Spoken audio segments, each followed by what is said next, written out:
मैं डॉक्टर वीरेंद्र आपका स्वागत करता हूं वीरेंद्र आयुर्वेदा चैनल पर।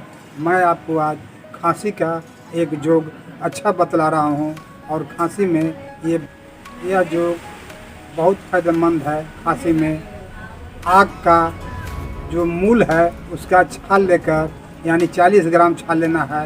आग का मूल का छाल 40 ग्राम और आपको लौंग जो है 10 ग्राम, आपा मार्ग क्षार 10 ग्राम, अभ्रक भस्म 10 ग्राम और श्रृंग भस्म 10 ग्राम और आग का मूल का छाल का चूर्ण बना ले और लौंग को भी चूर्ण बना ले और सभी को आपस में बढ़िया से घोट कर मिला दे और मिलाने के बाद प्रातः और संध्या 4 रत्ती मध के साथ सेवन करने से चाहे जितना भी पुराना खांसी हो या सूखा खांसी हो उसमें बहुत रामबाण की तरह फायदा करता है।